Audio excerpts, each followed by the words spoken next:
பாஸ்டாக்ஸ் நேயர்களுக்கு வணக்கம். ரசிகர்கள் பார்க்குறான் அப்படின்னா, இந்த ஒரு பெண்ணை ரசிக்கிறான், மலையில் ரசிக்கிறான்னா, அவன் இவரை தான் ஃபஸ்ட்டு பெருமையாக நினைப்பான். தலைவன் படத்தில் ஒரு ஹீரோயின் வரா அப்படின்னா நச்சு புரியுதா. ஸோ அந்த மாதிரி இந்த பாட்டை எடுத்து முடிச்சிருக்காரு.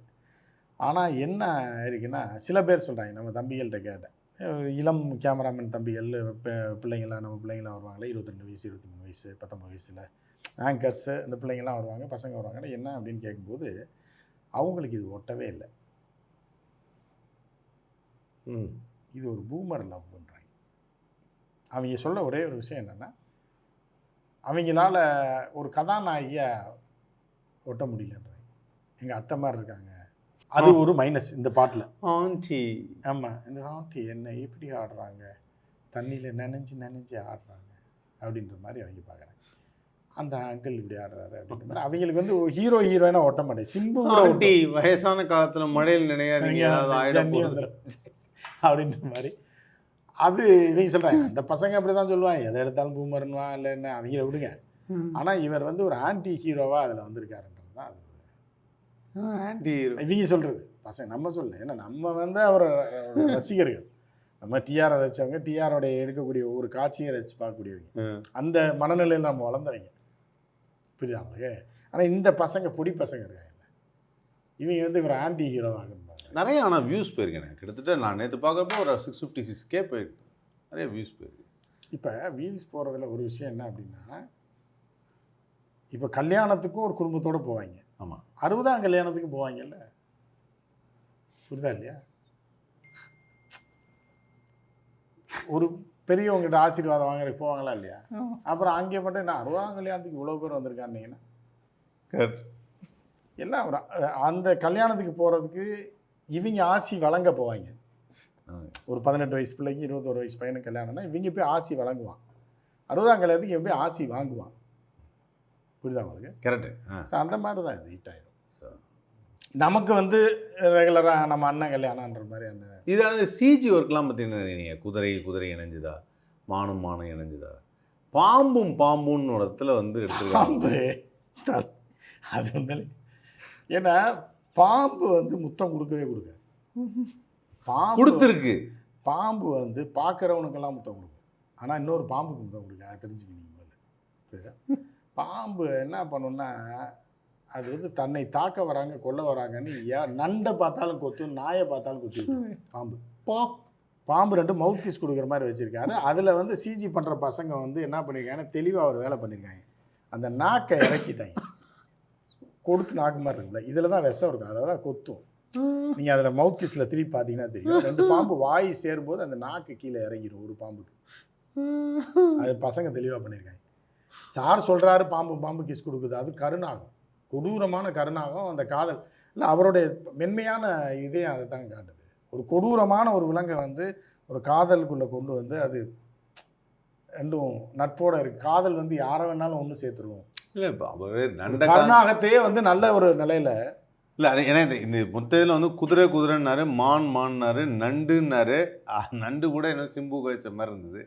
அதுக்கப்புறம் தவளை காமிச்சார், ஆனால் பாம்பு காமிப்பான்னு எதிர்பார்க்கவே இல்லை. இல்லை, அதுதான் டிஆர். பாம்பு மவுத் கிஸ். இது வரைக்கும் வந்து பாம்பு பற்றி எடுத்த எந்த படத்துலையுமே, அதாவது நீயா படத்தில் கூட பாம்பு வந்து கமலஹாசனை தான் குத்தும், மனுஷனை தான் குத்தும், புரியுதா உங்களுக்கு.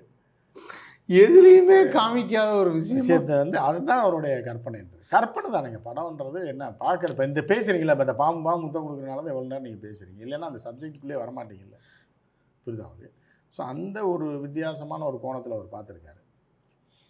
ஆனால் அவருக்கு நம்ம சொல்ல வேண்டிய ஒரு விஷயம், நம்ம இந்த பாடலை பற்றி ஆய்வு பண்ண வைக்க, இதெல்லாம் மட்டும் ஆய்வு பண்ணுவேன்னு கேட்பாங்க பார்க்குறவங்க. அப்படி இல்லை. இப்போ வந்து நம்ம இந்த பாடலுடைய ஒரு அட்வைஸாக ஒரு முன்னணி இயக்குனர் தமிழில், அவருடைய வாழ்க்கை, அதை நம்ம நல்ல விஷயத்தெல்லாம் பின்பற்றணும், நம்பிக்கையை விட்டுறக்கூடாது. தன்னம்பிக்கைக்கு பேர் போனவர் டிஆர், அது எல்லாருக்கும் தெரிஞ்சது. இப்போ நம்ம 2K கிட்ஸுக்கோ 90 கிட்ஸுக்கோ சொல்கிறது என்ன அப்படின்னா, பொறுமை ரொம்ப அவசியம். நீங்கள் பொறுமையாக இருந்து இதை நம்ம ஜெயிச்சே ஆகணும்னு என்றைக்கா இருந்தாலும் அதை ஃபாலோ பண்ணிகிட்டே இருந்தீங்கன்னா ஜெயிச்சிருவீங்க. பாதியில் ஓடி போனீங்கன்னா ஐடி கம்பெனிலையோ இல்லை வேற எங்கேயாவது நீங்கள் வேலைக்கு போய் உங்கள் கற்பனையை கனவுலையே செத்துருவீங்க. கரெக்ட். நடிகையான்னு வரீங்க, சான்ஸ் கேட்குறீங்க, உடனே நடக்கலைன்னொடனே கோச்சிட்டு போயிட்டீங்க அப்படின்னா உங்கள் வாழ்க்கை நாசம்.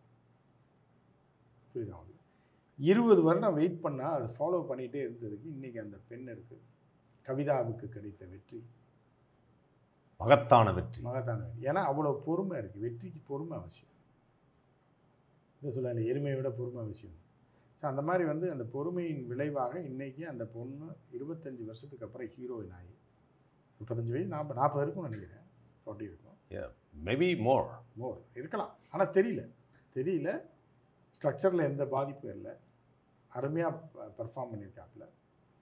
அதை எப்படிலாம் காட்டணும் அப்படின்றதையும் தலைவன் வந்து கரெக்டாக சாதக பாதகமாக இல்லாமல் என்ன காட்டணும்னு நினச்சா. அது என்னன்னா டிஆர் வந்து கிட்ட தான் போக மாட்டார், கேமராவில் கூட ஒரு க்ளோஸ் போகல, மிட்டு தான் வச்சுக்க. ஏன்னா ஜூம் பண்ணி இப்போல்லாம் உள்ள கேமரா பார்த்தீங்கன்னா ஃபோக்கஸே ஜூம் பண்ணி தான் வைப்பாங்க. நம்ம ஆஃபீஸில் இப்போ சன்ல எல்லாம் பார்த்தீங்கன்னா நீ உட்காந்துங்கன்னா ஃபேஸுக்கு உள்ளே போயிடுவான், போய் மூக்கில் ஃபோக்கஸ் வச்சு அப்புறம் சரன்னு வெயிட்டில் எழுப்பாங்க. அது நம்ம கேமரா நம்ம சகோதரர்கள் வைக்கிறது. ஆனால் இவர் இது கூட ஃபோக்கஸ் கூட அங்கே வச்சிருக்க மாட்டார், வேறு ஏதாவது அட்டைக்கு ஃபோக்கஸ் வச்சு இங்கே நில்லுமான் இருப்பார். ஸோ அப்படி இருந்தால் மேன் ஆஃப் டிகினிட்டி அவருக்கு பார்க்குறவனுக்கு ஒன்றும் கிடையாது. இவர் அட்டையை வச்சு ஃபோக்கஸ் பண்ணாலும் அவன் பார்க்குறவனுக்கு அட்டை தெரியாதுல்ல, புரியுதா அவனுக்கு? ஸோ அந்த மாதிரி வந்து என்னென்னா இதில் 3 பேரை நம்ம பாராட்டி ஆகணும். ஒன்று டிஆர், இன்னும் தன்னம்பிக்கையோடு ஒரு அழகான ஒரு ஒரு பெண்ணை வர்ணிச்சு, அது அந்த கால பெண்ணாக இருந்தாலும் இந்த பெண்ணாக இருந்தாலும் பெண் தான். ஆனால் இப்போ உள்ள பெண்கள் அதை விரும்புறது கிடையாது. அவ்வளோ டைம் இல்லை அவங்களுக்கு. உட்காந்து யாரா லூஸ் மாதிரி கவிதையெல்லாம் சொல்லிட்டு இருக்கேன் அப்படின்னு நல்லா வர்ணிச்சு வந்தானா காஃபி சாப்பிட்டோமா போனோமா அப்படின்னு இருக்காங்க. ஸோ அப்படி இருக்கும்போது பெண்கள் இப்போ வர்ணிப்பு இந்த காதலை இதெல்லாம் வந்து ஏற்றுக்கிறதே கிடையாது. அதெல்லாம் மண்ணாங்கடி போயிடும். மெசேஜை போட்டையா வந்தியா போனோமா மீட் பண்ணோமா சாப்பிட்டோமா வந்தோமா முடிச்சோமான்றதான் இப்போதைக்கு போயிட்டுருக்கு. அதெல்லாம் அந்த காலம் தான். மாதத்துக்கு ஒரு டைம் மீட் பண்ணுறது, 2 மாதத்துக்கு ஒரு லவ்வரை வந்து ஒரு 2 மாதத்துக்கு பிறகு ஒரு நாள் மீட் பண்ண போகிறோம் தனியாக அப்படிங்கும்போது அதில் உள்ள இன்ட்ரெஸ்ட்டோ அதிலோட எக்ஸைட்மெண்ட் அதெல்லாம் இப்போ கிடையாது. ஏன்னா டெய்லி இப்போ நடந்துகிட்டு இருக்கு கதை. கரெக்ட். டெய்லி நடந்துகிட்டு இருக்கும்போது அது கொஞ்ச நாள் அந்த இன்ட்ரெஸ்டே போயிடும். காதலுக்கு மரியாதைன்னு ஒரு படம் இருந்துச்சு, காதலுக்கு ஏது மரியாதை அப்படின்றது இனிமேல் வரும், புரியுதா? ஸோ அந்த மாதிரி தான் இப்போ போயிட்டுருக்கு. ஸோ அதனால் அந்த பெண்ணையும் பாராட்டணும். கதாநாயகி ஆகணும்னு நினச்சி ஒரு சாங்லனாலும் கதாநாயகியாக 25 வருஷம் கழிச்சு ஆகி அந்த சாங் வந்திருக்குதுன்னு பாராட்டக்கூடியது. இந்த வயதிலும் இந்த சில கூப்பிட்ட நான் ஒரு எடிட்டராக இருக்கும்போதே என்ன பண்ணேன்னா 60 வயசில் இருக்கவங்கலாம் முதியவர்னு போட்டுருவாங்க, மூதாட்டின்னு போட்டுருவாங்க. மூதாட்டின்னா என்ன தெரியுமா? குடுகுடு கிளவி தான், குச்சி வாங்கிச்சு நடக்கிறதா மூதாட்டி. 55 வயது மூதாட்டின்னு போட்டுருவாங்க. கூட்டு சதான் மூதேவிங்களா ஏன் அதை பார்த்தா ஹீரோயின் மாதிரி இருக்கு அந்த அம்மா, அதை போய் மூதாட்டின்னு போட்டு வச்சுருக்கீங்க. இல்லைன்னா அவர் வந்து ஆள் இப்போ விஜய் தான் 52 வயசு ஆகிப்போச்சு. மூதாட்டி நான் சொல்ல முடியாது. இல்லை இதான் என்ன கிழவன் முதியவர் நான் சொல்ல முடியும். அப்போ விஜயை சொல்ல மாட்டீங்க, ஆனால் ஏரியாவில் ஏதாவது கொலை நடந்துச்சுன்னா 60 முதியவர் அடித்து கொலைன்றீங்க, எப்படி பண்ணுறீங்க அப்படின்ற நியாயமான கேள்விக்கா. இதை நான் இருக்கும்போது போடவே மாட்டேன், எடிட்டராக இருக்கும்போது தூக்கிடாது. ஸோ அந்த மாதிரிலாம் பண்ணி விட்ருவாங்க. ஸோ இதெல்லாம் வந்து யதார்த்த வாழ்க்கையில் நடக்கிறது. ஆனால் அது எதுவுமே தெரியாமல் ஒரு 75 வயது இருக்கா டிஆர் இருக்கு, ஒரு இளைஞனாக, ஒரு துடிப்புள்ள ஒரு இளைஞனாக ஒரு பைக் எடுத்துக்கிட்டு அந்த பைக்கை தீ பறக்க ஓட்டிக்கிட்டு அந்த கதாநாயகியை மலையில் நினைவு விட்டு அணுவணுவாக ஃப்ரேம் வச்சு ஆட விட்டு பாட விட்டு ஒரு சைடாக டான்ஸு அதில் வரிகளே வரும். அதுக்கு உதாரணமாக அந்த பெண்ணை கூட யாரும் தொற்றக்கூடாதுன்றதுக்காக 2 குதிரையை டச் பண்ண வருது. சிம்பாலிக் இந்த பொண்ணு அந்த மோகத்தில் தான் இருக்கா. இப்போ இவ்வளோ போய் நான் டச் பண்ண மாட்டேன், ஆனால் நான் என்ன பண்ணுவேன்றதை இந்த 2 குதிரையை பார்த்து தெரிஞ்சுங்க, இல்லை 2 தவளையை பார்த்து தெரிஞ்சுங்க, 2 நண்டை பார்த்து தெரிஞ்சுங்க. நல்ல வேலை ஒன்று வைக்கலை, அது வேற விட்டுருங்க தப்பா. ஆனால் கருநாகங்களை அதில் தான் அவருடைய அன்பு அங்கே வெளிப்படுது. கருநாகங்களை மவுத் கிஸ் கொடுக்க வச்சாங்க. கருநாகங்களுக்கு காதல் வர வச்சது இந்த காதல் இசை பாட்டுக்காரன் டிஆர் அப்படின்ற மாதிரி ரசிக்கும்படியாக இருக்குது. இந்த பாட்டு சிறப்பாக வரணும். வரும், வந்துருச்சு. கண்டிப்பாக வந்துருச்சு. வந்ததுக்கு பாதியில் தான் நான் பார்த்துருக்கேன். அது 1 மில்லியனை தாண்டி போகும், 2 மில்லியன்ஸ் கூட போகும். அந்த கதாநாயகி நம்ம வாழ்த்துக்கள் தெரிவிச்சு. இவ்வளோ பொறுமையாக இருந்து இந்த இதுலேயும் இந்த வயசுலேயும் ஒரு சாதிச்சிருக்கீங்க அப்படின்றது. நீங்கள் நல்ல இடத்துக்கு வருவீங்க, ஏன்னா நல்லா பெருசாக வருவீங்க. கண்டதுலலாம் போய் சீரியலில் கூப்பிட்றேன், அதில் கூப்பிட்றேன், இதில் கூப்பிட்றேன், சைட்டில் கூப்பிட்றான்னு போகாமல் டிஆருக்காகவே வெயிட் பண்ணி ஒரு சாங் நினச்சி இன்றைக்கி உலகம் முழுவதும் ட்ரெண்டிங்கில் நீங்கள் இருக்கீங்க அப்படின்றது அதுதான். 50 years யங்கா. 18-20 வயசு இளைஞர் இளைஞிகள் எல்லாம் பார்த்துருக்கேன். 25 வயசு, 28 வயசு, 30 வயசு, இந்த விஜய் ரசிகர் வரைக்கும் பார்த்துருக்கேன். 35-40 வயசு வரைக்கும் பார்த்துருந்தா கூட அவங்க ஒரே வார்த்தை, இந்த பசங்க இந்த குரூப்பில் என்ன நம்ம சர்வேல என்ன சொல்லுது அப்படின்னு பார்த்தீங்கன்னா, இந்த பசங்க என்ன சொல்கிறாங்கன்னா, அடப்போங்க சார், மலையில் போய் நினைய விட்டு பார்க்குறேன், நாங்கள் ஒரு மெசேஜ் மெசேஜ் பண்ணுவோம், மீட் பண்ணுவோம்,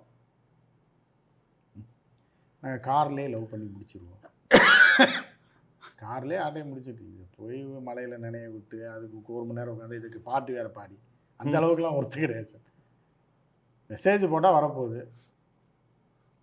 எல்லாம் நாங்கள் எல்லாமே ஃப்ரெண்ட்ஸு தான், ஒரே வீட்டில் தான் குடியிருக்கோம், இது எதுக்கு இதை வீட்டுக்குள்ளே இருக்கிறத கொண்டு போய் இப்போ லிவிங் டுகெதர்னு இருக்காங்க. இப்போ பெங்களூரில் அது இப்போல்லாம் நான் சொல்ல 10-15 உங்களுக்கு தெரியாதா, நீங்கள் ஆன்னு கேட்குறீங்க. பசங்க எல்லாம் சேர்ந்து ஃப்ரெண்ட்ஸாக இருக்குன்ற மாதிரி என்ன பண்ணாங்கன்னா ஒரு வீடை குடிப்பாங்க அட்வான்ஸ் கொடுத்து. இவளுக்கு 2 பேர் இதில் இருப்பாங்க, பசங்க அதில் இருப்பான், 2 பேர் இருப்பான், ஹால் பொதுவாக இருக்கும். திடீர்னு தேவைப்பட்டால் வேணாலும் பண்ணிக்க, கேட்டால் ஃப்ரெண்ட்ஸுன்னு வாங்க, ரொம்ப க்ளோஸ் ஃப்ரெண்ட்ஸுன்னு வாங்க, ஒன்றாவே இருப்பாங்க, கட்டி பிடிச்சி விளையாடுவாங்க, எல்லாமே பண்ணுவாங்க.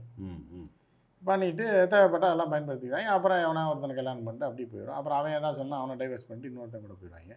இப்படி போயிட்டு இருக்க காலத்தில் அந்த ஆண்டியை கொண்டு போய் மலையில் நினைவு இந்த பசங்க சொல்கிறேன், நம்ம சொல்லலை, டேய் என்னடா இப்படி சொல்கிறீங்கன்னு.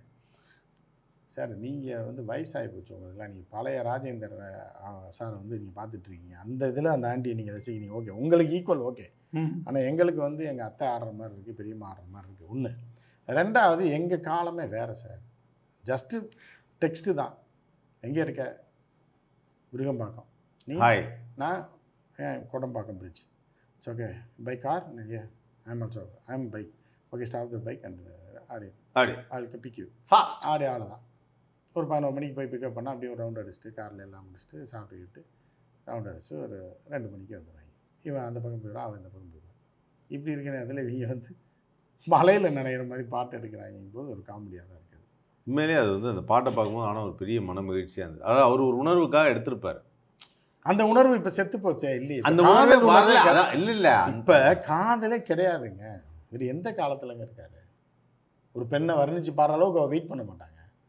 அவளுக்கு டைம் ஆயிடும், அவளுக்கு டைம் ஆச்சு, இவனுக்கு டைம் ஆச்சு, வர்ணிச்சு உட்காந்து பாடிட்டே லூஸ் ஆடா நீ படா அப்படின்னு அடுத்த டைம் அவனை கான்டாக்டே பண்ண மாட்டான், ஃபோனை பிளாக் பண்ணி விட்டு போயிடுவான். வந்தோமா போனோமா, ஜாலியாக போனோமா, சுத்தமா, சாப்பிட்டோமா, கேகே நகரில் பிரியாணி சாப்பிட்டோமா, நைட்டு மிட் நைட்டில் ஐஸ்கிரீம் சாப்பிட்டோமா, பீடா போட்டோமா, காலங்கள் மாறி காரில் மஜா பண்ணோமா, போனோமான்னு இருக்கு. இப்போ ஈஸியாக வரைக்கும் கூட போடல, அதெல்லாம் உங்கள் காலம், எங்கள் காலம். இப்போ வந்து கார்லேயே எல்லாமே முடிஞ்சிடும். முடிச்சா ஹாய் ஹலோ அப்படின்ட்டு போயிட்டு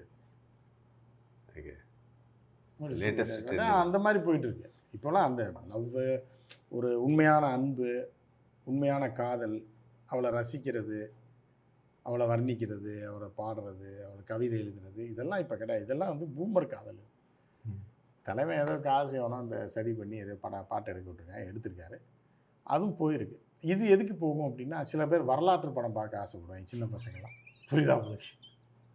இப்போ வந்து இது வந்துச்சு பாருங்கள், இது மணிரத்னம் ஒரு படம் எடுத்தார்ல, பொன்னியின் செல்வன், இந்த மாதிரி இது வந்து டிஆரின் பொன்னியின் செல்வன். ஆனால் இந்த பாட்டு முடிஞ்சோட விடலைன்னு அவர் அதுக்கு அடுத்து ஒரு கிளிம்ஸ் ஒன்று வச்சார். தோனிக்கு ஒரு பாட்டு பண்ணியிருக்காப்புல, பல பேருக்கு ஒரு ஏணி அவர் தான் தோனி அப்படின்னு சொல்லி அந்த பாட்டை போட்டிருக்காங்க. தோனிக்கு வரலையா, நான் 2 நாள் கழிச்சு வரேன்ட்டேன், முதல் மேட்ச் நான் வரல, பின்னாடி பார்த்துக்கலான்னு சொல்லிட்டு. தோனி ஃபஸ்ட்டு மேட்ச் விளாட்லையே. இல்லை, ஒருவேளை அது இந்த பாடல் காரணமாக இருக்குமோ? இருக்கலாம், அது நம்ம சொல்ல முடியாது. ஆனால் தலைமை வந்து கலைக்கிருக்காப்புல, திடீர்னு இடையில பார்த்தீங்கன்னா கிரவுண்டுலேயே பைக்கில் வராப்புல. எதில்? ஸ்டேடியம் ரிங் ரோட்லேயே வண்டியை விட மாட்டாங்க மேட்ச் நடந்தால். இவர் வந்து கிரவுண்டுக்குள்ளேருந்து வராரு, டோனி அதுலேருந்து பேட்டோட வராரு, 6 அடிக்கிறார், 4 அடிக்கிறார், நல்லா பண்ணியிருக்காங்க எடிட்டிங். தம்பிகள் நல்லா பண்ணியிருக்காங்க. ஏன் இந்த டான்சர்ஸ் ஆடுறாளுங்க, யார் அந்த ரஷ்யன் கேர்ள்ஸ் இருக்காங்க, ரிச் கேர்ள்ஸ், அவளுக்கு இதை வச்சு ஆடுவாங்க, அதை ஆடிட்டு இருக்காங்க. தலைக்கு 5000 ரூபா, அவர் 20 பேர் ஆடிட்டு இருப்பாங்க. ஸோ அந்த இது வச்சு என்னது அந்த காலத்தில் வேப்பலை வச்சு ஆடுவாளுங்க. வேப்பலை கொடுத்துருவாங்க கையில். அதே தான் அந்த வேப்பலை எப்படி கலர் குஞ்சத்தை கொடுத்தேன். அது வந்து 2K கிட்ஸ். 2K கிட்ஸ்னா கலர் இது.